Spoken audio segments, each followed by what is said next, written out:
Students, ఈరోజు మన topic ICN. ICN అంటే ఫుల్ ఫామ్ ఏంటంటే international code of nomenclature. International code of nomenclature. I అంటే ఇంటర్నేషనల్, సి అంటే కోడ్, ఎన్ అంటే nomenclature. International code of nomenclature for algae, fungi and plants. అంటే ఇది మొక్కలకి శాస్త్రీయ నామాలు పెట్టడానికి ఎలాంటి నియమాలు పాటించాలి అనేది వివరించేటటువంటి ఒక గ్రంథం అన్నమాట. అసలు మొక్కలకి శాస్త్రీయ నామాలు ఎందుకు పెట్టాలి? సాధారణ నామాలు ఉన్నాయి కదా, అంటే ఒక్కొక్క భాషలో ఒక్కొక్క సాధారణ నామం ఉంటుంది. ఉదాహరణకి తెలుగులో మామిడి అంటాం, ఇంగ్లీష్లో మ్యాంగో అంటారు, హిందీలో ఆమ్ అంటారు, ఒడియాలో అంబో అంటారు, మలయాళంలో మాంగాయ్ అంటారు. ఇలాగా ఒకే మొక్కకి అనేక భాషల్లో అనేక వ్యవహారిక నామాలు ఉంటాయి. ఇప్పుడు ఒక శాస్త్రవేత్త ఒక మొక్క గురించి తెలియజేస్తూ ఒక వ్యాసాన్ని ప్రచురించాడు అనుకోండి, అది అతని భాషలో ఆ మొక్క పేరు రాశాడు అనుకోండి, అతను ఏ మొక్క గురించి వివరిస్తున్నాడు అనేది మిగతా భాషల వాళ్ళకి తెలియదు, అర్థం కాదు. అందుకని ప్రపంచవ్యాప్తంగా అందరూ శాస్త్రవేత్తలకి తెలిసిన ఒకే శాస్త్రీయ నామం ఉంటే, ఓకే మ్యాంగిఫెరా ఇండికా అంటే ఓకే ఇది మామిడికాయ గురించి చెప్తున్నాను అందరూ అర్థం చేసుకుంటారు. అందుకని మొక్కలకి శాస్త్రీయ నామాలు పెడతారు అన్నమాట. ఈ శాస్త్రీయ నామాలు పెట్టేటప్పుడు ఎలాంటి నియమాలు పాటించాలి, దీన్ని వివరించడానికి ఈ ఐసిఎన్ అనేది ఉందన్నమాట. ఈ ఐసిఎన్ అనేది 2011 సంవత్సరం నుంచి ఉంది. మరి అంతకంటే ముందు శాస్త్రీయనామాలు లేవా? మరి 2011 నుంచి ఎందుకు ఉందని మనకి డౌట్ వస్తుంది. ఈ ఐసిఎన్ అనేది జూలై 2011 నుంచి ఉంది. అంతకు ముందు కూడా ఈ మొక్కలకి శాస్త్రీయనామాలు పెట్టడానికి నియమాలు ఉన్నాయి. అప్పుడు దాన్ని ఐసిబిఎన్ అని పిలిచేవాళ్ళు. అంటే 2011 సంవత్సరానికి ముందు ఐసిబిఎన్ అని పిలిచారు. ఐసిబిఎన్ అంటే ఇంటర్నేషనల్ కోడ్ ఆఫ్ బొటానికల్ నోమెన్క్లేచర్. ఈ ఐసిబిఎన్ని ఐసిఎన్గా మార్చారు 2011 జూలై నుంచి. ఎవరు మార్చారు? ఇంటర్నేషనల్ బొటానికల్ కాంగ్రెస్ మార్చారు. ఏంటిది ఇంటర్నేషనల్ బొటానికల్ కాంగ్రెస్ అంటే ప్రపంచంలోని వివిధ దేశాలకు చెందినటువంటి వృక్ష శాస్త్రవేత్తలు అందులో సభ్యులుగా ఉంటారన్నమాట. ఆ శాస్త్రవేత్తలందరూ సమావేశం జరిపి ఈ ఐసిబిఎన్ అంటే అంత బాగలేదు, దీన్ని ఐసిఎన్కి మార్చుదామని మార్చారన్నమాట. ఈ శాస్త్రవేత్తలు 2011 జూలైలో ఆస్ట్రేలియాలోని మెల్బోర్న్ నగరంలో సమావేశమయ్యారు. 6 సంవత్సరాలకు ఒకసారి వీళ్ళు సమావేశం అవుతూ ఉంటారు. ఇంటర్నేషనల్ బొటానికల్ కాంగ్రెస్ యొక్క సమావేశం ప్రతి 6 సంవత్సరాలకు ఒకసారి జరుగుతూ ఉంటుంది. వేరు వేరు దేశాల్లో జరుగుతూ ఉంటుంది అన్నమాట. ఆ సమావేశం జరిగినప్పుడు ఈ వృక్ష నామీకరణ గురించి వాళ్ళు చర్చించి మళ్ళీ కొత్త నియమాలని ప్రచురిస్తారు. 6 సంవత్సరాలకు ఒకసారి వస్తూ ఉంటుంది అన్నమాట. ఈ 2011లో వచ్చిన ఐసిఎన్ని మెల్బోర్న్ కోడ్ అంటారు, ఎందుకంటే ఇది మెల్బోర్న్లో సమావేశం జరిగింది కాబట్టి.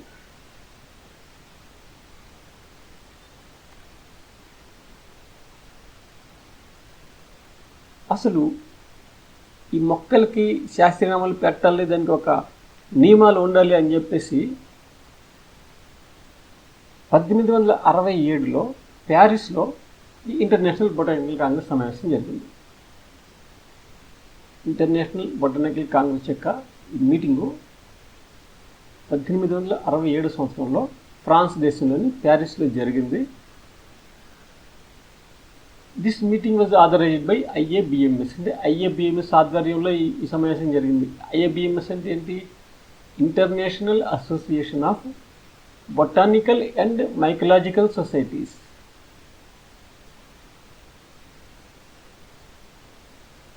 ఈ ఈ ఇంటర్నేషనల్ అసోసియేషన్ ఆధ్వర్యంలో ఇంటర్నేషనల్ బొటానికల్ కాంగ్రెస్ అనేటువంటిది జరిగింది 1867లో ప్యారిస్లో. వీళ్ళు ఈ వృక్ష నామీకరణ గురించి కొన్ని సూత్రాలని ఆమోదించారనమాట. ఒక గ్రంథాన్ని ప్రచురించారు, దాని పేరు లాస్ ఆఫ్ బొటానికల్ నోమెన్క్లేచర్. ఇది లాటిన్ భాషలో రాయబడిన గ్రంథం. అయితే కొంతమంది శాస్త్రవేత్తలు, ముఖ్యంగా యూరోప్ ఖండానికి చెందిన శాస్త్రవేత్తలు ఈ నియమాలని అంగీకరించారు. కానీ అమెరికా శాస్త్రవేత్తలు దీనికి అంగీకరించలేదన్నమాట. వాళ్ళు మళ్ళీ వేరే సమావేశం పెట్టుకున్నారు, వాళ్ళు వేరే నియమాలు తయారు చేసుకున్నారు. ఆఖరికి 1930 సంవత్సరంలో ఇంగ్లాండ్లోని కేంబ్రిడ్జ్లో ఈ ఇంటర్నేషనల్ బొటానికల్ కాంగ్రెస్ సమావేశం జరిగింది. దీనిలో అందరు శాస్త్రవేత్తలు కూడా ఒక ఏకాభిప్రాయానికి వచ్చారు, ఒక అండర్స్టాండింగ్కి వచ్చారు. వీళ్ళు ఒక నియమాల్ని తయారు చేసి ప్రచురించారు. దానికి ఇంటర్నేషనల్ కోడ్ ఆఫ్ బొటానికల్ నోమెన్క్లేచర్ అని పేరు పెట్టారు. ఇది 1930లో అమల్లోకి వచ్చింది. సో అప్పటి నుంచి ప్రతి 6 సంవత్సరాలకు ఒకసారి సమావేశాలు, ఐసిబిఎన్ సమావేశాలు జరుగుతూ ఉన్నాయి. 2011లోని ఆస్ట్రేలియాలోని మెల్బోర్న్లో ఈ ఇంటర్నేషనల్ బొటానికల్ కాంగ్రెస్ సమావేశం జరిగింది. అప్పుడు ఏంటంటే ఐసిబిఎన్ పేరుని ఐసిఎన్గా మార్చారనమాట. ఇది 1867లో ప్రచురించబడిన పుస్తకం. Laws of botanical nomenclature. ఇది లాటిన్ భాషలో ఉందన్నమాట. 1867. సో దీన్ని అంగీకరించలేదు అమెరికా శాస్త్రవేత్తలు, అందుకని వాళ్ళు వేరే పెట్టుకున్నారు. 1930లో అందరు శాస్త్రవేత్తలు ఒక అంగీకారానికి వచ్చి ఐసిబిఎన్ని తయారు చేసుకున్నారు అన్నమాట. సో ఈ 1930 నుంచి ప్రతి 6 సంవత్సరాలకు ఒకసారి ఈ సమావేశం జరుగుతోంది. కొత్త నియమాలు వస్తూ ఉన్నాయి. ఎప్పుడైనా సరే కొత్త నియమాలు వస్తే పాత నియమాలు రద్దయిపోయి కొత్త నియమాలు అమల్లోకి వస్తాయి అన్నమాట. లేటెస్ట్గా ఇంటర్నేషనల్ బొటానికల్ కాంగ్రెస్ సమావేశం 2017 సంవత్సరంలో జరిగింది. ఎక్కడ జరిగింది? చైనాలోని షెంజన్ నగరంలో జరిగింది. కాబట్టి వీళ్ళు ప్రచురించినటువంటి ఈ ఐసిఎన్కే షెంజన్ కోడ్ అని పేరు. అంటే 2017 సంవత్సరంలోని చైనా దేశంలోని షెంజన్ అనే నగరంలో ఇంటర్నేషనల్ బొటానికల్ కాంగ్రెస్ యొక్క సమావేశం జరిగినప్పుడు ఏ నియమాలు అయితే ప్రతిపాదించబడ్డాయో ఆ నియమాలకి, అంటే ఆ ఐసిఎన్కి, international code of nomenclature for plants, algae and fungi ఉంది కదా, దానికి షెంజన్ కోడ్ అని పేరు అనమాట. అంతకుముందు 2011లో ఉన్న దానికి మెల్బోర్న్ కోడ్, 2017 దానికి షెంజన్ కోడ్ అని పేరు. నెక్స్ట్ సమావేశం 2023 సమావేశం ఎక్కడ జరుగుతుందంటే బ్రెజిల్ దేశంలోని రియో అనే నగరంలో జరుగుతుంది. అంటే తదుపరి ఇంటర్నేషనల్ బొటానికల్ కాంగ్రెస్ సమావేశం బ్రెజిల్ దేశంలోని రియో అనే నగరంలో 2023 సంవత్సరంలో జరుగుతుంది. అప్పుడు ప్రచురించబడేటువంటి నియమాలకి అప్పుడు ఐసిఎన్కి ఏం పేరు పెడతారంటే రియో కోడ్ అని పిలుస్తారు దాన్ని.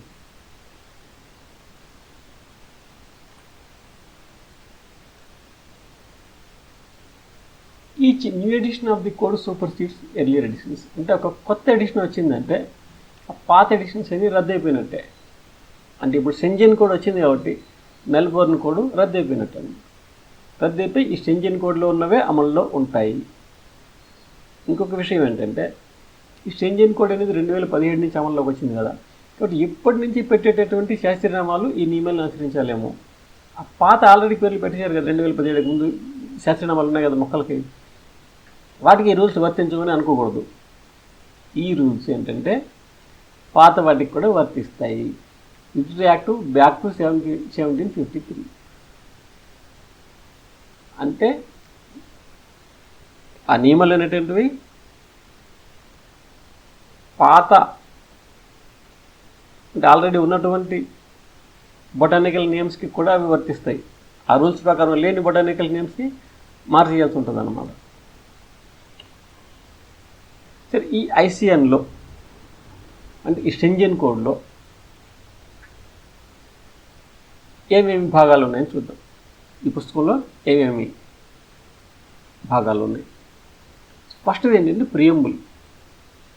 జస్ట్ ఒక పేజీ ఉంటుంది, ఇది ఒక పీఠిక లాగా అన్నమాట. ప్రియంబుల్ తర్వాత డివిజన్ 1, డివిజన్ 2, డివిజన్ 3 అనేది 3 భాగాలు ఉంటాయి. ఈ మొదటి విభాగంలో అంటే డివిజన్ 1లో 6 ప్రిన్సిపల్స్ ఉంటాయి.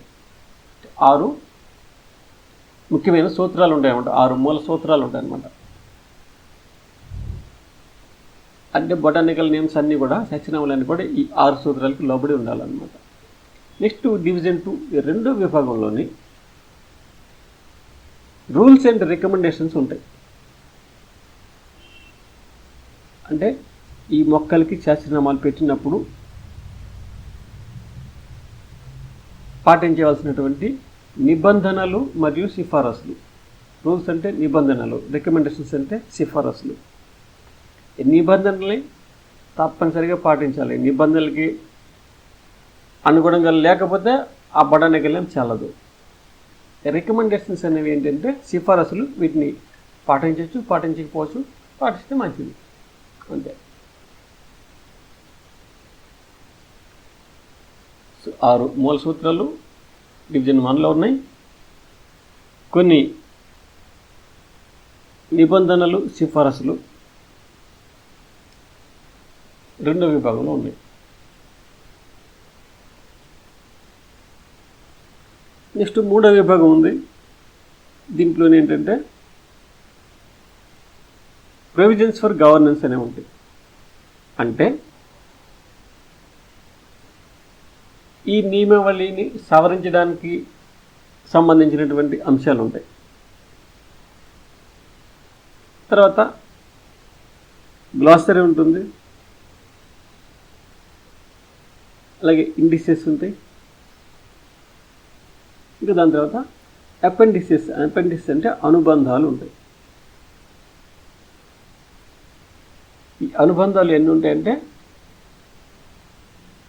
7 అనుబంధాలు ఉంటాయి. 1, 2, 3, 4, 5, 6, 7 అనుబంధాలు ఉంటాయి.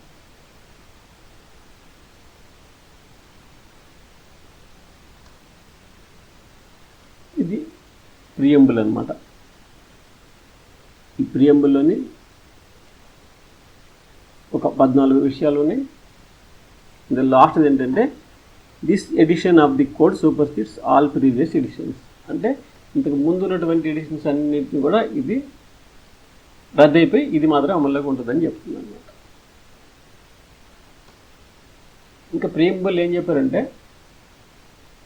The purpose of giving a name to A taxonomy group is not to indicate its character or history, but to supply a means of referring to it and to indicate its taxonomic rank. ఇలా మొక్కలకి శాస్త్రనామం కిందకి పెడుతున్నామంటే దాన్ని సూచించడానికి, దీని పేరు ఇది, దాని గురించి చెప్పాలంటే ఈ పేరు అని చెప్పడానికి, అంతేగాని దాని చరిత్ర మొత్తం చెప్పడం, లేకపోతే దాని లక్షణాలు మాత్రం చెప్పడానికి మన పేరు పెట్టట్లేదు. ఇంకా పేరు ఏంటంటే చాలా సింపుల్గా ఉండాలి, అంతేగాని పెద్ద పేరు ఒక 2-3 పేజీల పేరు కూడా పెట్టకూడదు అన్నమాట. ఇంకేం చెప్తుంది ఈ కోడ్లోని రూల్స్ అండ్ రికమెండేషన్స్ ఉన్నాయి కదా, నిబంధనలు, సిఫారసులు. ఈ సిఫారసులు అనేవి ఎందుకంటే యూనిఫార్మిటీ కోసం. ఈ పాటించవచ్చు, పాటించకపోవచ్చు, కానీ పాటిస్తే మంచిది. నిబంధనలు మాత్రం తప్పకుండా పాటించాలి. ఈ సిఫారసులు పాటించడం వల్ల ఏంటంటే ఒక యూనిఫార్మిటీ ఉంటుంది. నెక్స్ట్ ఈ ఎస్ఎన్ అనేది నీలి ఆకుపచ్చ శైవలాలకి కూడా వర్తిస్తుంది. ఇక్కడ ఏంటంటే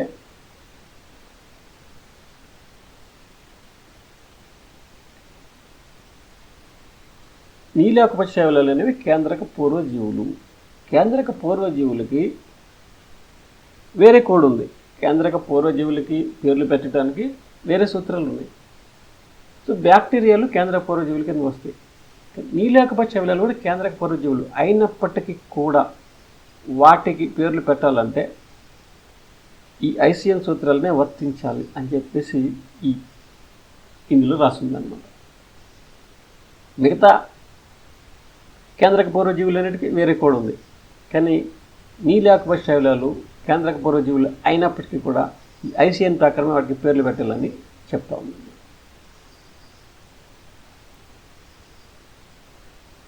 ఇప్పుడు ఏదైనా ఒక రూలు డౌట్ఫుల్గా ఉందనుకోండి, అప్పుడు ఏం చేయాలంటే ఆచారాలని పాటించాలి. ఆల్రెడీ ప్రాచుర్యంలో ఉన్నటువంటి ఆచారాన్ని పాటించి ఈ పేర్లు పెట్టుకోవాలి అన్నమాట. నెక్స్ట్ ఎడిషన్లో మళ్ళీ కొత్త రూల్ తీసుకొస్తారు.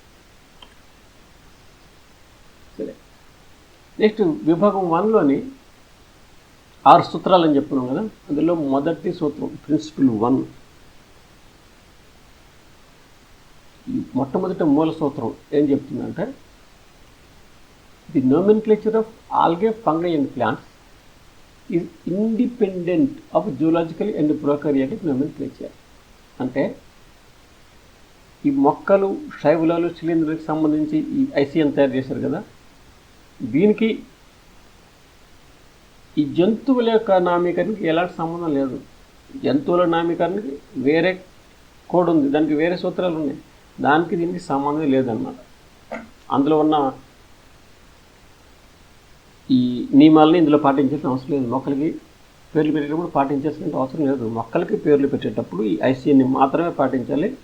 ఈ మొక్కలకి శాస్త్రనామాలు పెట్టడానికి, జంతువులకి శాస్త్రనామాలు పెట్టడానికి ఎలాంటి సంబంధం లేదు. అలాగే ప్రోకారియోటిక్ ఆర్గనైజేషన్ అంటే కేంద్రక పూర్వజీవులకి పేర్లు పెట్టడానికి వేరే కోడ్ ఉంది. సో దానికి ఈ ఐసిఎన్కి ఎలాంటి సంబంధం లేదు అని చెప్తా ఉందన్నమాట. ఇది ప్రిన్సిపల్ 1. జంతువులకి పేర్లు పెట్టడానికి ICZ అనేది ఉంది, అంటే ఇంటర్నేషనల్ కోడ్ ఆఫ్ జూలాజికల్ నోమెన్క్లేచర్ ఉంది. దాని ప్రకారం వాళ్ళ జంతువులకి పేర్లు పెట్టుకుంటారు. అందులో ఏం రూల్స్ ఉన్నాయనేది మొక్కలకి పేర్లు పెట్టేటప్పుడు అనవసరం. అలాగే ICNP అనేది ఉంది, అంటే international code of nomenclature for prokaryotes అనమాట. ఇది కేంద్రక పూర్వజీవులు పేర్లు పెట్టడానికి ఈ కోడ్ ఉంది.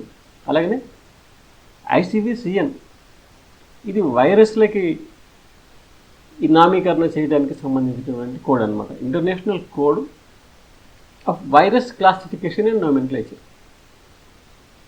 కాబట్టి జంతువులకి వేరే కోడ్ ఉంది, కేంద్రక పూర్వజీవులకి వేరే కోడ్ ఉంది, వైరస్లకు సంబంధించి వేరే కోడ్ ఉంది. వీటికి ఈ ఐసిఎన్కి సంబంధం లేదు అని చెప్పేసి ఈ మొదటి మూల సూత్రం ప్రిన్సిపల్ 1 తెలియజేస్తుంది. మరి ప్రిన్సిపల్ 2 రెండో మూల సూత్రం ఏం చెప్తుందంటే,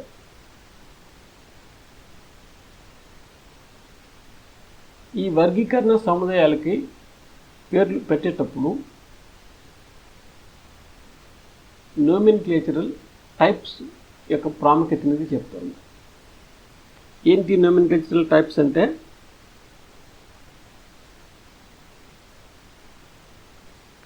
నామీకరణ నమూనాలు అంటాం. ఈ నామీకరణ నమూనాలు అంటే ఏంటంటే, ఇప్పుడు ఏదైనా ఒక మొక్కకి శాస్త్రనామం పెట్టినప్పుడు నాకు ఒక మొక్క కనిపించింది, దానికి ఒక శాస్త్రనామం పెట్టేసానంటే కుదరదు. అది ఏ మొక్క అనేది అందరికీ తెలియాలి కదా, దేనికి శాస్త్రనామం పెట్టాడో తెలియాలి కదా. నేను ఒక మొక్క చూశాను, దానికి జిజిబస్ జూజిబన్ పేరు పెట్టేసానంటే కుదరదు. ఏ మొక్కకి జిజిబస్ జూజిబన్ పేరు పెట్టని తెలియాలి. అప్పుడేంటి, ఆ మొక్కని హెర్బేరియం తయారు చేయాలి. తయారు చేసి ఈ హెర్బేరియంలో ఉండే మొక్కకి నేను ఇలా జిజిబస్ జూజిబన్ పేరు పెట్టానని చెప్పాలి. దాన్ని ఆ హెర్బేరియంని నోమెన్క్లేచరల్ టైప్ అంటారు, నామీకరణ నమూనా అంటారు అన్నమాట. కాబట్టి శాస్త్రనామం అనేది ఆ నమూనా మీద ఆధారపడి ఉంటుంది. ఇప్పుడు వరికి ఒరైజా సెటైవ్ అని పెట్టారు అంటే, ఒక వరికి ఈ ఒరైజా సెటైవ్ అని పేరు పెట్టినట్టు శాస్త్రవేత్త ఒక హెర్బేరియం తయారు చేశాడు. ఆ హెర్బేరియంలో ఉన్న మొక్కకి ఈ పేరు పెడుతున్నానని చెప్పాడు. ఆ హెర్బేరియం భద్రపరిచి ఉంచారు. సో ఈ విధంగా ఏంటంటే, ఈ ప్రతి శాస్త్రనామానికి కూడా ఒక నోమెన్క్లేచర్ టైప్ అనేది ఉండాలి. ఒక నామీకరణ నమూనా అనేది కంపల్సరీగా ఉంచాలన్నమాట. అలాగే దాని గురించి వర్ణించాలి, మొక్క గురించిన వర్ణన కూడా అందులో ఉండాలి.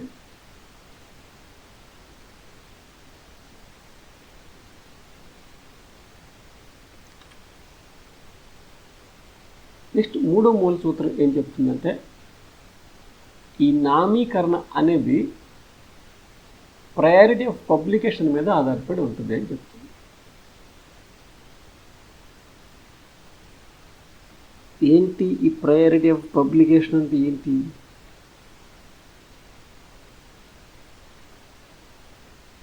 ఈ ప్రయారిటీ ఆఫ్ పబ్లికేషన్ అంటే అర్థం ఏంటంటే పూర్వవర్తిత్వ సూత్రం అంటుంది దీన్ని. పూర్వవర్తిత్వ సూత్రం అంటే ఇప్పుడు ఈ నామీకరణ నిబంధనల ప్రకారం, ఈ కోడ్ ప్రకారం ప్రతి వర్గానికి ఒకే ఒక సరైన పేరు ఉండాలి, ఒకే ఒక శాస్త్రనామం ఉండాలి. ఇప్పుడు ఒక మొక్కకి ఒక శాస్త్రవేత్త ఒక శాస్త్రనామం పెట్టాడు అనుకోండి, అదే మొక్కకి ఇంకొక శాస్త్రవేత్త ఇంకొక శాస్త్రనామం పెట్టాడు అనుకోండి. ఇప్పుడు ఆ రెండిట్లో మరి ఒకే మొక్కకి రెండు పేర్లు అవుతుంది కదా. ఈ శాస్త్రవేత్త అన్ని నియమాలు పాటించి ఒక శాస్త్రనామం పెట్టాడు, ఆ రెండో శాస్త్రవేత్త కూడా మళ్ళీ అన్ని నిబంధనలు పాటించి శాస్త్రనామం పెట్టాడు. ఆ శాస్త్రనామం లాటిన్ భాషలో ఉండాలంటే నిజంగా ఇద్దరు కూడా లాటిన్ భాషలోనే పేరు పెట్టారు. మొక్క శాస్త్రనామంలో 2 పదాలు ఉండాలి, ప్రజాతి జాతి అంటే ఇద్దరు కూడా అలాగే 2 పదాలతో శాస్త్రనామం పెట్టారు. ఇద్దరు కూడా నోమెన్క్లేచరల్ టైప్ తయారు చేశారు, హెర్బేరియం తయారు చేశారు, దాన్ని వర్ణించారు, దాన్ని పబ్లిష్ చేశారు. అన్ని నియమాలు పాటించి శాస్త్రనామాలు ఇద్దరు శాస్త్రవేత్తలు వేరువేరుగా పేర్లు పెట్టారు అనుకోండి. అలాంటప్పుడు ఏం జరుగుతుందంటే ఏ శాస్త్రనామం అయితే ముందుగా పెట్టబడిందో అది చెల్లుతుంది, దాని తర్వాత పెట్టిన పేర్లు అని కూడా చెల్లవు. ఇది ఈ ప్రయారిటీ ఆఫ్ పబ్లికేషన్ అన్నమాట. ఏదైతే ముందు పబ్లిష్ అయిందో, ఏదైతే ముందు ప్రచురించబడిందో శాస్త్రనామం, అది కూడా నియమాలకి అనుగుణంగా ప్రచురించబడిందో, నియమాలు పాటించకుండా ఏదో ఒక పేరు పెడితే అది చల్లదన్నమాట. సో ఏ శాస్త్రనామం అయితే నియమాలకు అనుగుణంగా మొదట ప్రచురించబడిందో అది చెల్లుతుంది అని చెప్తుంది. అయితే ఏ పేరు ఏ శాస్త్రనామం ముందుగా పెట్టారు అని చెప్తే కొన్ని చరిత్రలోకి పోవాలి. దీనికంటే ముందు ఎవరిని పెట్టారు, దీనికంటే ముందు ఎవరు పెట్టారు నువ్వు వెతుక్కుంటూ పోయి ఏదన్నిటికంటే ముందు పెడితే అది చెల్లుతుంది అనమాట. మరి ఎంత వెనక్కి వెళ్ళిపోవాలి చరిత్రలోనే? ఈ మాగధ సామ్రాజ్యం, మౌర్య సామ్రాజ్యం ఇవన్నీ కూడా చూసుకోవాలా, వాళ్ళు ఎవరిని పేర్లు పెట్టారు చూసుకోవాలంటే అదంతా అవసరం లేదు. 1753 1753 సంవత్సరం మే నెల 1వ తేదీన ఈ నామీకరణ సూత్రాలు స్టార్ట్ అయినట్లు లెక్క అనమాట. ఆ డేట్ నుంచి పెట్టిన పేర్లు మాత్రం చూసుకుంటే చాలు, అందులో ఏది ముందు పెట్టుంటే అదే చెల్లుతుంది. ఆ 1753 కంటే ముందు పెట్టిన పేర్లు చెల్లవు అన్నమాట. ఎందుకని ఈ 1753ని తీసుకున్నారు? ఎందుకని 1753 నుంచి పెట్టిన పేర్లు చెల్లితే అంతకంటే ముందు పెట్టిన పేర్లు చల్లవు అంటే, అసలు ఈ మొక్కలకి శాస్త్రనామాలు ఉండాలి, శాస్త్రనామానికి 2 పేర్లు ఉండాలి అని చెప్పిన శాస్త్రవేత్త గాస్పర్డ్ బాహిన్. ఈ గాస్పర్డ్ బాహిన్ అనే శాస్త్రవేత్త ఏంటంటే ఈ బైనామియల్ నోమెన్క్లేచర్ అంటే ద్వినామ నామీకరణ అంటే మొక్కకి శాస్త్రనామంలో 2 పదాలు ఉండాలి అని చెప్పాడు అనమాట. అంతకంటే ముందు శాస్త్రవేత్తలు ఈ మొక్కలకి శాస్త్రనామాలు పెట్టినప్పుడు ఒక 10-12 పదాలతో శాస్త్రనామం పెట్టేవాళ్ళు. శాస్త్రనామం చాలా పెద్దదిగా ఉండేది, మొక్కని బుల్లు వర్ణిస్తూ శాస్త్రనామం పెట్టేవాళ్ళు. అంత పెద్ద శాస్త్రనామం అంటే చాలా అసౌకర్యంగా ఉంటుంది, ఇన్కన్వీనియంట్గా ఉంటుంది. అందుకని గాస్పర్డ్ బాహిన్ ఏమో సరే మొక్కకి 2 పదాలతో శాస్త్రనామం పెట్టాలన్నాడు, ఓకే. కానీ ఆయనే ఆ విధానాన్ని సరిగ్గా పాటించలేదు. ఆయన కొన్ని మొక్కలకి 2 పదాలతో శాస్త్రనామం పెట్టాడు, కొన్ని మొక్కలకి 3 పదాలతో కూడా శాస్త్రనామం పెట్టాడు. అయితే ఈ ద్వినామ నామీకరణ విధానాన్ని సక్రమంగా పాటించిన శాస్త్రవేత్త ఎవరంటే లిన్నయస్. లిన్నయస్ అనే శాస్త్రవేత్త ఒక గ్రంథం రాశాడు, దీని పేరు స్పీషీస్ ప్లాంటేరం. దీనికంటే ముందు ఈయన జనరల్ ప్లాంటేరం కూడా రాశాడు. ఈ స్పీషీస్ ప్లాంటేరంలోని దాదాపు ఒక 5,000 మొక్కలకి ఈయన శాస్త్రనామాలు పెట్టాడు. అన్ని శాస్త్రనామాలు కూడా ద్వినామ నామీకరణని పాటించి పెట్టాడు అనమాట. అంటే ప్రతి మొక్క కూడా 2 పదాలతో ఉండే శాస్త్రనామాలు పెట్టాడు.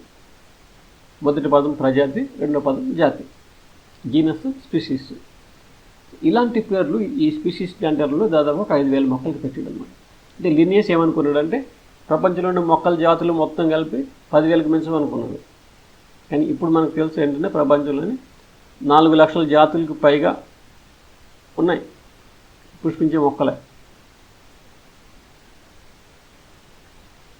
ఈ స్పీషీస్ ప్లాంటరం అనే గ్రంథంలోని దినామనామీకరణని పాటించాడు కాబట్టి ఇది పబ్లిష్ అయింది ఎప్పుడంటే మే 2, 1753. కాబట్టి ఈ డేట్ని కట్ ఆఫ్ డేట్గా తీసుకున్నారు అనమాట. అంటే ఇక్కడి నుంచి నామీకరణ మొదలైందని చెప్పి తీసుకున్నారు అనమాట. సరే, 4వ మూల సూత్రం ఏంటంటే ఈ ప్రతి వర్గీకరణ సముదాయానికి ఒకే ఒక సరైన పేరు ఉండాలి.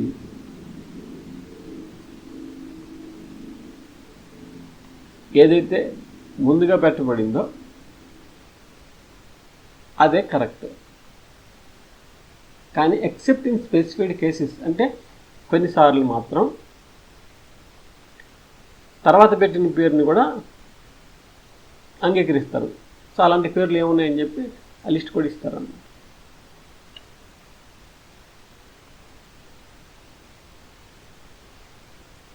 ఈ 5వ మూల సూత్రంలో ఏముందంటే శాస్త్రీయ నామాలు అన్నీ కూడా లాటిన్లోనే ఉన్నట్టుగా భావించాలి. అవి వేరే భాష నుంచి పెట్టినప్పటికీ కూడా దాన్ని లాటిన్ భాషగా భావించాలి. ఆ లాటిన్ యొక్క గ్రామర్నే దానికి మనం పాటించాలన్నమాట. సో శాస్త్రీయ నామాలన్నీ కూడా లాటిన్లోనే ఉంటాయి.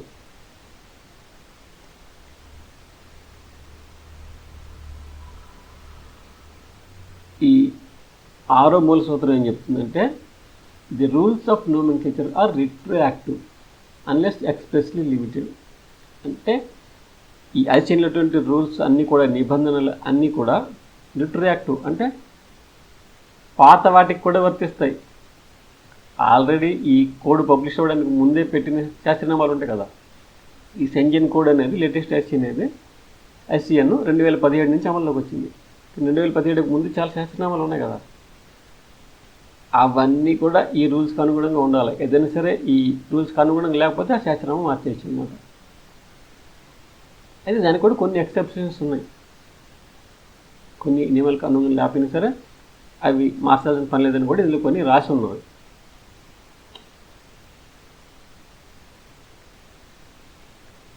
సో డివిజన్ 1లో, విభాగం 1లో 6 మూల సూత్రాలు ఉన్నాయి. నెక్స్ట్ డివిజన్ 2 అంటే విభాగం 2. ఇందులో ఏముంటాయి? నిబంధనలు, సిఫారసులు ఉంటాయి. ఈ నిబంధనలు, సిఫారసులు మొత్తం 10 చాప్టర్స్లో ఉన్నాయి. ఈ 10 అధ్యాయాల్లోని 82 ఆర్టికల్స్ ఉన్నాయి, 82 అధికరణాలు ఉన్నాయన్నమాట.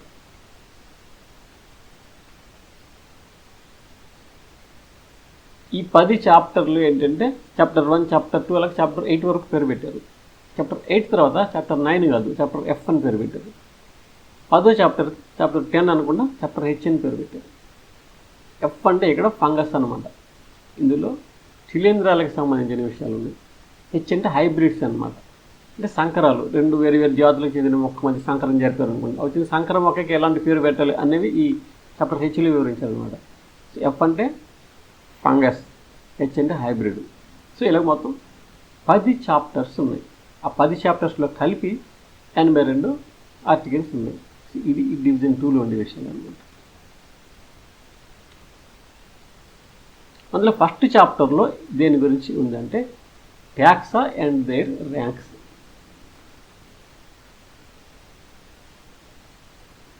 వర్గాలు, వాటి స్థాయిలు.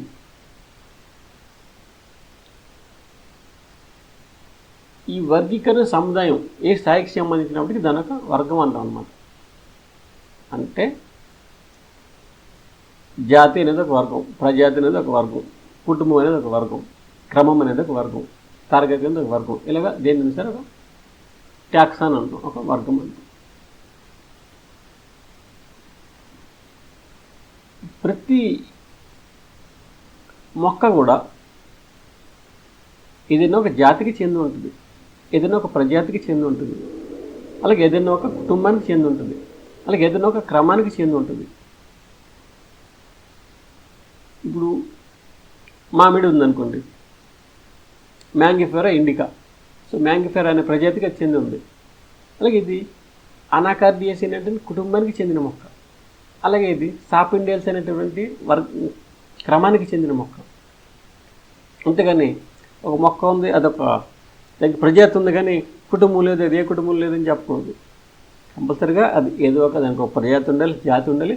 తప్పకుండా అదొక కుటుంబానికి చెంది ఉండాలి, తప్పకుండా అదొక క్రమానికి చెంది ఉండాలి, తప్పకుండా అదొక తరగతికి చెంది ఉండాలి, తప్పకుండా అదొక విభాగానికి చెంది ఉండాలి, లేక అన్నిటికీ చెంది ఉండాలి ఒక మొక్క ఉందంటే. ఈ వర్గాల్లో వివిధ స్థాయిలు ఉన్నాయి. అవేంటంటే అన్నిటికంటే పెద్దది కింగ్డమ్, అంటే రాజ్యం, వృక్ష రాజ్యం. అన్ని మొక్కలు కూడా ఈ వృక్ష రాజ్యం కిందకు వస్తాయి. వృక్ష రాజ్యం కిందకి రాలేదంటే అది మొక్క కాదు. నెక్స్ట్ వృక్ష రాజ్యాన్ని కొన్ని డివిజన్స్గా విభజించారు. డివిజన్ అంటే విభాగం. మళ్ళీ విభాగంలో కొన్ని తరగతులు ఉంటాయి, క్లాస్. అలాగే మళ్ళీ ప్రతి క్లాస్లోనూ కూడా కొన్ని ఆర్డర్స్ ఉంటాయి, అంటే క్రమాలు ఉంటాయి. మళ్ళీ క్రమంలో కొన్ని కుటుంబాలు ఉంటాయి, ఫ్యామిలీస్ ఉంటాయి. ఆ కుటుంబంలో జీనస్ అంటే ప్రజాతులు ఉంటాయి. అలా ప్రజాతిలో కొన్ని స్పీషీస్ ఉంటాయి, అంటే జాతులు ఉంటాయి. ఈ కింగ్డమ్ అనేది అన్నిటికంటే పెద్ద వర్గం అన్నమాట. ఈ స్పీషీస్ అనేది చిన్న వర్గం, ఇది బేసిక్ అన్నమాట. అయితే కొన్నిసార్లు అవసరం అయితే ఇంకా కొన్ని కొత్త వర్గాలను సృష్టించుకోవచ్చు. ఇవి ముఖ్యమైనటువంటి వర్గాలు: రాజ్యం, విభాగం, తరగతి, క్రమం, కుటుంబం, ప్రజాతి, జాతి. Kingdom, division, class, order, family, genus, species. ఇవి ప్రధానమైనటువంటి వర్గాలు. ఇవి కాకుండా అవసరమైతే కొన్ని అదనపు వర్గాలను కూడా సృష్టించుకోవచ్చు. ఏంటంటే అవి ఫ్యామిలీకి, జీనస్కి మధ్యలోని ట్రైబ్ అనేది సృష్టించుకోవచ్చు. అలాగే జీనస్కి, స్పీషీస్కి మధ్యలోని సిరీస్ అనేది సృష్టించుకోవచ్చు. స్పీషీస్ కంటే కింద వెరైటీ అనేది సృష్టించుకోవచ్చు.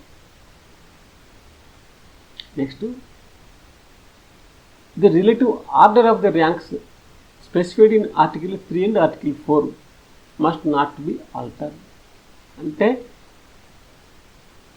ఈ వర్గాలు ఉన్నాయి కదా, వీటి యొక్క స్థాయిల్ని మార్చకూడదు. అంటే కింగ్డమ్ అన్నిటికంటే పెద్దది, దాంట్లో కొన్ని విభాగాలు ఉంటాయి, దానిలో కొన్ని తరగతులు ఉంటాయి, దానిలో కొన్ని క్రమాలు ఉంటాయి, దానిలో కొన్ని కుటుంబాలు ఉంటాయి. అంతేగాని కుటుంబాన్ని కొన్ని తరగతులుగా విభజించకూడదు. అలాగే కుటుంబంలోని రాజ్యాలు పెట్టకూడదు. రాజ్యం అనేది అందుకని పెద్దది. ఈ ఆర్డర్ని పాటించాలన్నమాట. ఇది ఈ ఒక నిబంధన. నెక్స్ట్ రెండో చాప్టర్లోని ఏం చెప్తున్నారంటే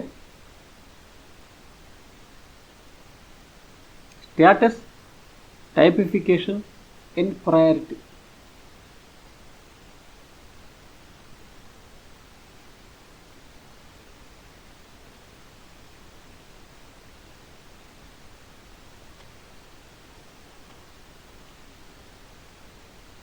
ఇదేంటంటే నామీకరణ నమూనాలని ఇంతకుముందు చెప్పుకున్నాం. ఏదైనా ఒక శాస్త్రం పెట్టాలంటే ఒక హెర్బేరియం తయారు చేసి దాని ఆధారంగా పేరు పెట్టాలని చెప్పుకున్నాం కదా. దానికి సంబంధించిన నియమాల గురించి ఈ రెండో చాప్టర్లో చెప్తున్నాడు అన్నమాట.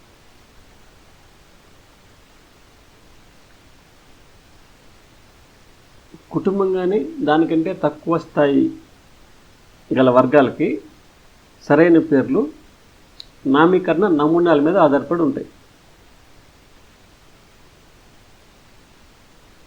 ఆ మొక్కకు సంబంధించిన హెర్బేరియాన్ని భద్రపరచాలి. హెర్బేరియం వీలు కానప్పుడు ఫోటో కన్నా పెట్టవచ్చు.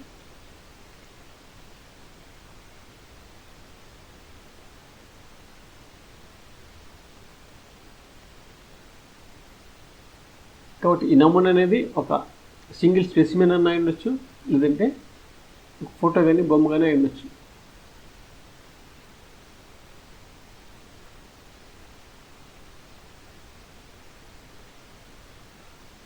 ఇంకా ఏంటంటే ఒక శాస్త్రనామాలటువంటిది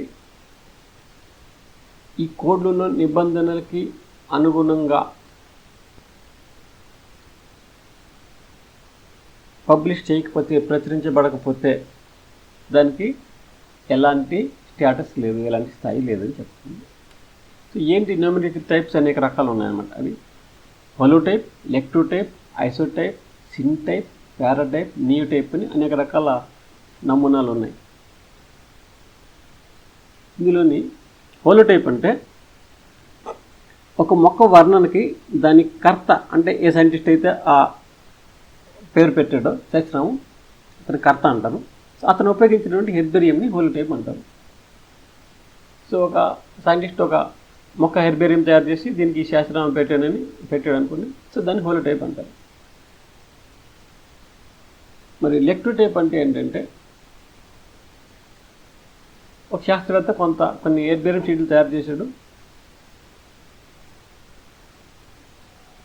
చేసి అందులో ఏది హోలోటైప్ అని చెప్పలేదు. ఒక 10-12 హెర్బేరియం తయారు చేసాడు అదే మొక్కకు సంబంధించి, ఏది హోలోటైప్ అని చెప్పకుండా శాస్త్రనామం పబ్లిష్ చేసాడు. అప్పుడు వాటిని లెక్టోటైప్ అంటారు. లేదా హోలోటైప్ ఒకటి చెప్పాడు, ఆ హోలోటైప్ పోయింది, అప్పుడు వేరే దాన్ని లెక్టోటైప్ అంటారు అనమాట. పోతే వేరే దాన్ని తీసుకుని దాన్ని లెక్టోటైప్ అని చెప్తారు అనమాట. దాన్ని ఎన్నుకొని లెక్టోటైప్ని గుర్తిస్తారు. ఐసోటైప్ అంటే ఏంటంటే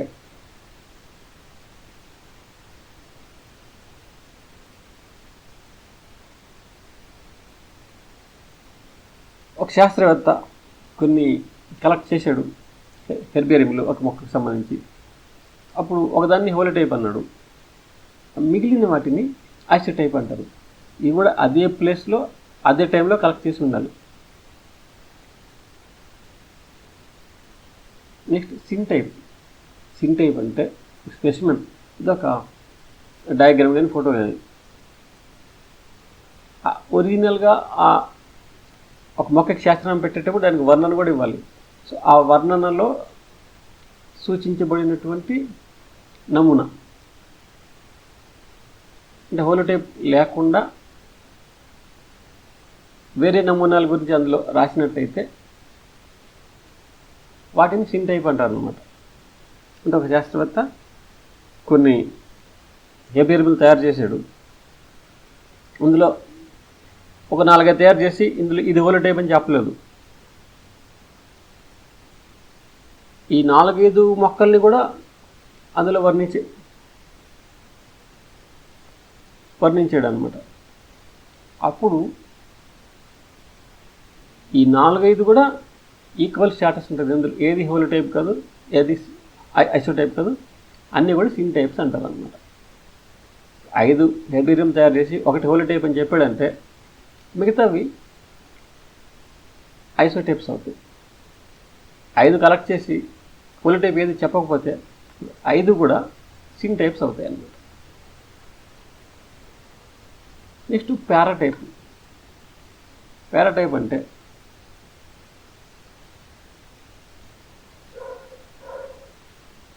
ఒక స్పెసిమెన్ లేదంటే ఒక చిత్రం ఒరిజినల్ డిస్క్రిప్షన్లో అంటే ఒరిజినల్గా ఆ మొక్కని వర్ణించినప్పుడు దీన్ని కూడా సూచించి, కానీ ఇదొక టైప్ అని చెప్పి సూచించకపోతే దాన్ని పారాటైప్ అంటారు. దీనికి కొంచెం తక్కువ వాల్యూ ఉంటుంది. నెక్స్ట్ అసలు ఒక శాస్త్రవేత్త ఒక శాస్త్రనామం పెట్టాడు, హెర్బేరియం కలెక్ట్ చేసాడు, హెర్బేరియంలన్నీ నశించిపోయినాయి అనుకోండి, అప్పుడు ఒక కొత్త హెర్బేరియం తయారు చేసి పెట్టారనుకోండి, దాన్ని నియోటైప్ అంటారు.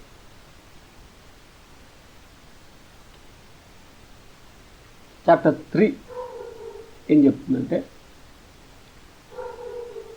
నోమెన్క్లేచర్ of taxa according to their rank. అంటే ఈ పేర్లు అనేటువంటి దాని యొక్క స్థాయిని బట్టి ఉంటుంది. ఈ శాస్త్రీయ నామాలు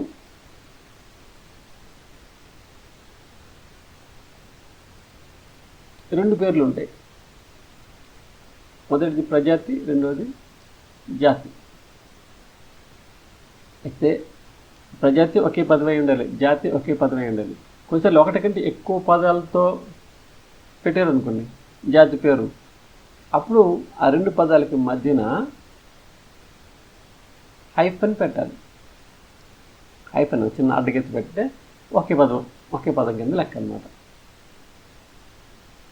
అలాగే ప్రజాతి జాతి ఒకే విధంగా ఉండకూడదు. ఒకే విధంగా ఉంటే దాన్ని టాటోనీమ్ అంటారు. For example Malus. యాపిల్కి ఒక శాస్త్రవేత్త మాలస్ అని శాస్త్రనామం పెట్టాడు. ఇది సేమ్ స్పెల్లింగ్ ఉంది. ప్రజాతి మాలస్య, జాతి కూడా మాలస్య, సేమ్ స్పెల్లింగ్ MALUS. ఈ పేరు చెల్లదు, మాలస్ చెల్లదు. ఇంకేం కరెక్ట్గా చెల్లే పేరు ఏంటి? యాపిల్కి శాస్త్రనామం ఏంటి? Malus domestica. ఇంకొక ఎగ్జాంపుల్ ఏంటి? ఖజాన్. ఇది కంది శాస్త్రనామం, కందుల శాస్త్రనామం, రెడ్ గ్రామ్ శాస్త్రనామం, ఖజాన్. ఇది టాటోనిమ్ కాదు, ఎందుకంటే స్పెల్లింగ్లో తేడా ఉంది. ఇది CAJANUS ఉంది, ఇది CAJAN ఉంది. ఇక్కడ ఒక US అనేది ఎక్స్ట్రా ఉంది కాబట్టి సేమ్ కాదు, కాబట్టి ఇది టాటోనిమ్ కాదు, ఇది చెల్లుతుంది. సో కందుల శాస్త్రనామం ఖజానే. కానీ యాపిల్ శాస్త్రనామం మాత్రం మాలస్ కాదు, మాలస్ అనే పేరు చెల్లదు. సో ఈ విధంగా ఏంటంటే మొక్కల శాస్త్రనామాల్లో టాటోనిమ్లు అనేవి చెల్లవు.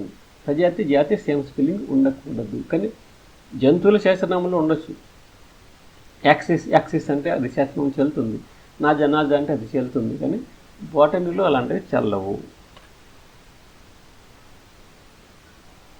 కుటుంబాల యొక్క శాస్త్రనామం చివరిలో ACEతో ఎండ్ కావాలి, AC అని రావాలన్నమాట. ఫర్ ఎగ్జాంపుల్ రూటేసి, పోయేసి, లామియేసి, రూబియేసి, ఆస్టరేసి ఇలాగా ఉండాలి కుటుంబం యొక్క పేరు. అయితే కొన్ని కుటుంబాలకి ఇలాంటి పేరు లేకపోయినా సరే వాటిని అంగీకరించారు, ఎందుకంటే బాగా ప్రాచుర్యంలో ఉన్నాయి, ప్రజలందరికీ బాగా వాడికైపోయింది. కాబట్టి కొన్ని శాసనాలకి ఎక్సెప్షన్ ఇచ్చారు. అవి తప్ప అంటే 8 కుటుంబాలకి ఎక్సెప్షన్ ఉంది. 8 కుటుంబాలు తప్ప మిగతా అన్ని కుటుంబాలకు కూడా చివరిలో CAతో ఎండ్ కావాలి. నెక్స్ట్ క్రమాలకైతే ALES అనే దాంతో ఎండ్ అవ్వాలి. క్రమం చివరిలో ALES అని ఉండాలన్నమాట. ఎగ్జాంపుల్ బ్రాసికేలిస్, మాల్వేలిస్, రోజేలిస్, మిక్టెలిస్ ఇలా ఉండాలన్నమాట. అయితే 8 కుటుంబాలకు మాత్రం అలా లేకపోయినా కూడా వాటిని అంగీకరించారు. అదేంటంటే కంపోజిటే. దీనికి ఆస్టరేసి అని పేరు పెట్టారు. రెండు పేర్లు కూడా చెల్లుతాయి, ఎందుకంటే కంపోజిటే అనే పేరు కూడా బాగా ప్రజలకు అలవాటు అయిపోయింది కాబట్టి కంపోజిటే, ఆస్టరేసి రెండు చెల్లుతాయని చెప్పారు అనమాట. ఈ కొత్త పేరు ఆస్టరేసి, పాత పేరు కంపోజిటే, కానీ రెండు కూడా చెల్లుతాయి. ఇది ఆల్టర్నేట్ నేమ్ అనమాట. అలాగే క్రూసిఫెరే, బ్రాసికేసి. కొత్త పేరు బ్రాసికేసి, అంతకుముందు క్రూసిఫెరే అనే పేరు ఉండేది, ఇది బాగా పాపులర్ అయింది కాబట్టి దీన్ని కూడా అంగీకరించారు. చివరిలో CAN లేదు, అయినా సరే దీన్ని అంగీకరించారు. అలాగే పోయేసి కుటుంబానికి గ్రామిని అనే పేరు కూడా వ్యాలిడ్ అనమాట, ఇది కూడా అంగీకరిస్తారు. అలాగే క్లూజియసి అనే కుటుంబానికి గుట్టిఫెరే అనే పేరు కూడా చెల్లుతుంది. చివరిలో CAN లేదు, కుటుంబానికి CAN ఉండాలి, ఇది లేదు, అయినా సరే ఇది కూడా చెల్లుతుంది. అలాగే లామియేసి కుటుంబానికి లాబియటే అనే పేరు ఉంది, అది కూడా రెండు పేర్లు చెల్లుతాయి. అలాగే ఫాబేసి కుటుంబానికి లెగ్యుమినేసి అనే పేరు ఉంది. ఆరకేసి కుటుంబానికి పామే అనే పేరు ఉంది. APSC అనే కుటుంబానికి అంబెలిఫెరే అనే పేరు ఉంది. సో ఈ 8 కుటుంబాలకు మాత్రం చివరిలో ACAN లేకపోయినా సరే ఈ పాత పేర్లు కూడా చెల్లుతాయి అని చెప్పారు అన్నమాట. నెక్స్ట్ చాప్టర్ 4లోని ఎఫెక్టివ్ పబ్లికేషన్ గురించి వివరించారు. ఎఫెక్టివ్ పబ్లికేషన్ అంటే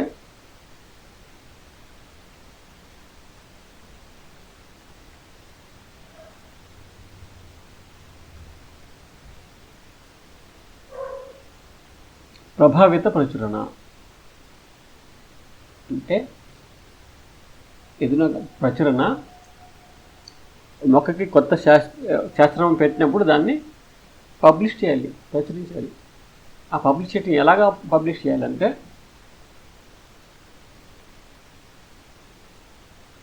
వృక్షశాస్త్రవేత్తలకు అందుబాటులో ఉండేటటువంటి సైంటిఫిక్ జర్నల్స్లో కానీ పీరియడిక్స్లో కానీ ప్రచురించాలన్నమాట. అంటే అది ప్రింట్ చేయాలి, ప్రింటెడ్ మ్యాటర్. దాన్ని జనరల్ పబ్లిక్కి కానీ లేదంటే ఈ సైంటిఫిక్ ఇన్స్టిట్యూషన్స్ కానీ ఆ సైంటిఫిక్ ఇన్స్టిట్యూషన్లో లైబ్రరీస్ ఉండేలా అందరికీ అందుబాటులో ఉండేలాగా అలాంటి చోట ఇస్తేనే అది చెల్లుతుంది, లేదంటే చెల్లదని చెప్పారు. ఏదో ఒకటి ప్రింటర్లో ప్రింట్ చేసాను నలుగురికి ఇచ్చానంటే చెల్లదు.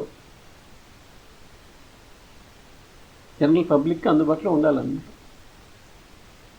అయితే జనవరి 2012 నుంచి కూడా ఆన్లైన్ పబ్లికేషన్ కూడా అలౌడ్.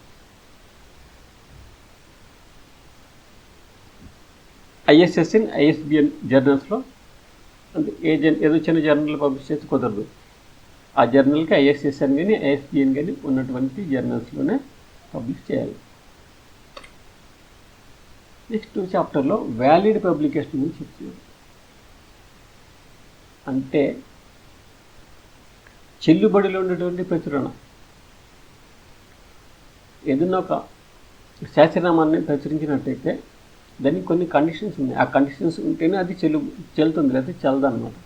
ఏంటి కండిషన్స్ అంటే మొట్టమొదటి కండిషన్ ఏంటంటే అది ఎఫెక్టివ్లీ పబ్లిష్డ్, అది ప్రభావవంతంగా పబ్లిష్ అయి ఉండాలి, ప్రచురించబడి ఉండాలి. అంటే అది ప్రింట్ చేసి జనరల్ పబ్లిక్ అందుబాటులో ఉండేలాగా ఉంచాలి, లేదా కనీసం ఈ సైంటిఫిక్ ఇన్స్టిట్యూషన్స్కి పంపించాలి.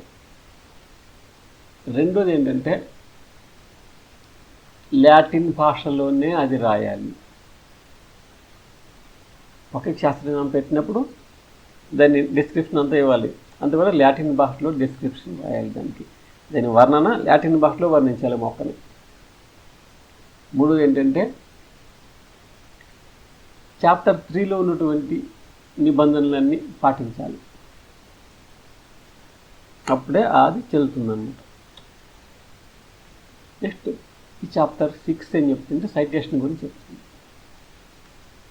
సైటేషన్ అంటే కర్త పేరు అనమాట. ఎవరైతే శాస్త్రనామం పెట్టారో అతని కర్త అంటాం. శాస్త్రనామం చివరన ఆ కర్త పేరు కూడా రాస్తే మంచిదన్నమాట. ముఖ్యంగా ఈ టాక్సానమీకి సంబంధించి కానీ ఈ శాస్త్రీయ సైంటిఫిక్ పబ్లికేషన్స్లోని శాస్త్రనామం చివర ఆ శాస్త్రనామాన్ని ఏ శాస్త్రవేత్త అయితే పెట్టాడో అతని పేరు కూడా ఉండాలన్నమాట. ఫర్ ఎగ్జాంపుల్ ఈ మ్యాంగిఫెరా ఇండికా, ఈ మామిడి శాస్త్రనామం మ్యాంగిఫెరా ఇండికా. చూడండి, ఈ శాస్త్రనామంలో 2 పదాలు ఉన్నాయి, మ్యాంగిఫెరా ఇండికా. ఇది జీనస్, ఇది స్పీషీస్. అంటే ఇది ప్రజాతి, ఇది జాతి. ప్రజాతి ఎప్పుడు కూడా క్యాపిటల్ లెటర్తో స్టార్ట్ అవుతుంది, అందుకని ఏమో క్యాపిటల్ ఉంది, మిగతా అన్ని స్మాల్ లెటర్స్ ఉన్నాయి. ఇక స్పీషీస్లో అన్ని స్మాల్ లెటర్స్ ఉంటాయి. ఈ జీనస్లోని మొట్టమొదటి అక్షరం మాత్రం క్యాపిటల్ లెటర్ ఉంటుంది. మరొక విషయం ఏంటంటే ప్రింట్ చేసినప్పుడు ఇటాలిక్స్లో ప్రింట్ చేయాలి. చూడండి, ఈ అక్షరాలు వేరే విధంగా ఉన్నాయి, ఈ అక్షరాలు వేరే విధంగా ఉన్నాయి. ఇలాంటి అక్షరాలని ఇటాలిక్స్ అంటారు. అదే చేతితో రాసామనుకోండి, లేకపోతే టైప్ చేసామనుకోండి, అప్పుడు కింద అండర్లైన్ చేయాలి. ప్రజాతి కింద ఒక గీత గీయాలి, జాతి కింద ఒక గీత గీయాలి. కంపల్సరిగా అండర్లైన్ చేయాలి. శాస్త్రనామాలని తప్పనిసరిగా అండర్లైన్ చేయాలి. ప్రింట్ చేస్తే ఇటాలిక్స్లో ప్రింట్ చేయాలన్నమాట. ఈ పక్కన ఎల్ అని రాసాం కదా, ఇది శాస్త్రవేత్త పేరు అనమాట. ఎల్ అంటే లిన్నేయస్. ఈ మామిడికి మ్యాంగిఫెరా ఇండికా అనే పేరు పెట్టిన శాస్త్రవేత్త లిన్నేయస్. నెక్స్ట్ అలాగనే మోరింగా ఓలిఫెరా, ఇది మునక్కాయ అనమాట, మునగ చెట్టు. దీని చివర మనం ల్యామ్ ఉంది కదా, ఇది లామార్క్ అనే శాస్త్రవేత్త ఈ శాస్త్రం పెట్టాడన్నమాట. అలా కొన్నిసార్లు ఇద్దరు శాస్త్రవేత్తలు కలిసి ఆ మొక్కకి పేరు పెట్టచ్చు. అలాంటప్పుడు ఇద్దరు శాస్త్రవేత్తల పేర్లు రాయొచ్చు అనమాట. మధ్యలో ఎండ్ అని రాసి, ఇదంటే ఈటీ ఎట్ అని రాసి ఇద్దరు శాస్త్రవేత్తల పేరు రాయాలి. ఇప్పుడు కప్పారిస్ లాసియాంతా అనే మొక్కకి మనం RBR XDC అని రాసింది. ఇదేంటంటే ఈ పేరు పెట్టింది రాబర్ట్ బ్రౌనే, కానీ అతను ఏంటంటే మొక్కని సరిగ్గా వర్ణించలేదు. అప్పుడు ఈ డి కాండోలేని శాస్త్రవేత్త మొక్కకి సరైన వర్ణన ఇచ్చి మళ్ళీ పబ్లిష్ చేసింది. అందుకే ఇద్దరు శాస్త్రవేత్తల పేర్లు పెట్టారనమాట. RBR XDC అని రాసింది. ఇక్కడ ఎండ్ అని రాసింది, ఎందుకంటే ఇద్దరు కలిసి పబ్లిష్ చేసింది. ఇక్కడ ఎక్స్ అని రాసింది, ఎందుకంటే ముందు రాబర్ట్ బ్రౌన్ పబ్లిష్ చేశాడు, కానీ సరిగ్గా వివరణ ఇవ్వలేదు, వర్ణించలేదు, కాబట్టి మళ్ళీ ఇతను రెండోసారి పబ్లిష్ చేసింది, ఇంకా ఇది ఎక్స్ రాసింది. ఈ విధంగా దీన్ని సైటేషన్ అంటారు. శాస్త్రనామం రాసిన తర్వాత దాని పక్కన ఆ సైంటిస్ట్ పేరు రాయటాన్ని సైటేషన్ అంటారు.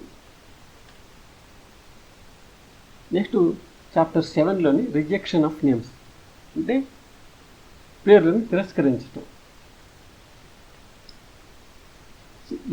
ఇందులో ఉన్న నియమాలు ఏం చెప్తున్నానంటే, ఒక శాస్త్రనామం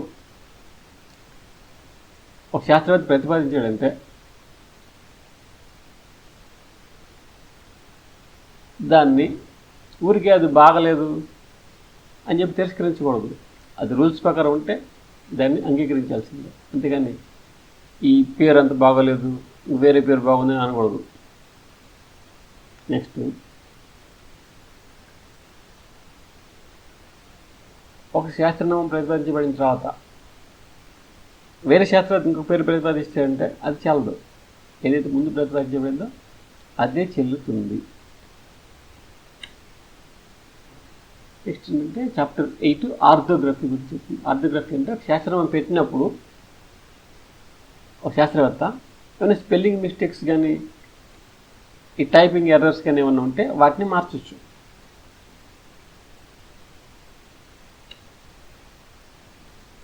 నెక్స్ట్ చాప్టర్ F ఏంటంటే ఫంగై, నేమ్స్ ఆఫ్ ఫంగై. శిలీంధ్రాలకి పేర్లు పెట్టినప్పుడు ఏం చేయాలని చెప్తుంది. ఈ చాప్టర్లో ఉండే విషయాలని ఇంటర్నేషనల్ మైకలాజికల్ కాంగ్రెస్ అంటే ఈ శిలీంద్ర శాస్త్రవేత్తల యొక్క సమావేశం అన్నమాట, వాళ్ళు మార్చుకోవచ్చు. అలాగే కొన్ని పేర్లు, ఫర్ ఎగ్జాంపుల్ ఉస్టిలాజినియస్, పిరిడినియస్ ఇలాంటివి బాగా పాపులర్ అయింది. సో దీనికంటే ముందు పెట్టిన పేర్లు ఉన్నాయి, అయినా సరే ఈ పేర్లు వాడచ్చు అని చెప్తుంది అన్నమాట. నెక్స్ట్ ఏంటి చాప్టర్ H, ఇది నేమ్స్ ఆఫ్ హైబ్రిడ్స్ అంటే సంకర మొక్కలకి ఎలాంటి పేర్లు పెట్టాలని ఇందులో చెప్తుంది అనమాట. సంకర మొక్కకి పేరు ముందు ఎక్స్ అనే సింబల్ పెట్టాలి. ఫర్ ఎగ్జాంపుల్ ఆండ్రోపోగాన్ అనే పేరు ఉంది, దీనికి ముందు ఎక్స్ అని ఉంది అంటే ఈ ఆండ్రోపోగాన్ అనేది ఒక హైబ్రిడ్ అనమాట. ఏ మొక్కలకి హైబ్రిడ్? అగ్రోస్టిస్కి పాలిపోగాను, ఈ రెండు మొక్కలకి హైబ్రిడ్. అందుకని ఏంటంటే ఈ మొక్కలో సగం పేరు, ఈ మొక్కలో సగం పేరు తీసుకొని ఈ పేరు తయారు చేశారంటారు. అగ్రోపోగాన్ అంటే అగ్రోస్టిస్కి పాలిపోగానికి ఇది ఒక హైబ్రిడ్ అనమాట. అయితే రెండు కంప్లీట్ పేర్లు తీసుకోకూడదు హైబ్రిడ్కి. అగ్రోస్టిస్ పాలిపోగాన్ అని పేరు పెట్టకూడదు. దీంట్లోని ఒక పార్ట్ తీసుకోవాలి, దీంట్లో నుంచి కూడా చివరి పార్ట్ తీసుకోవాలి, ఆ విధంగా పేరు పెట్టాలి.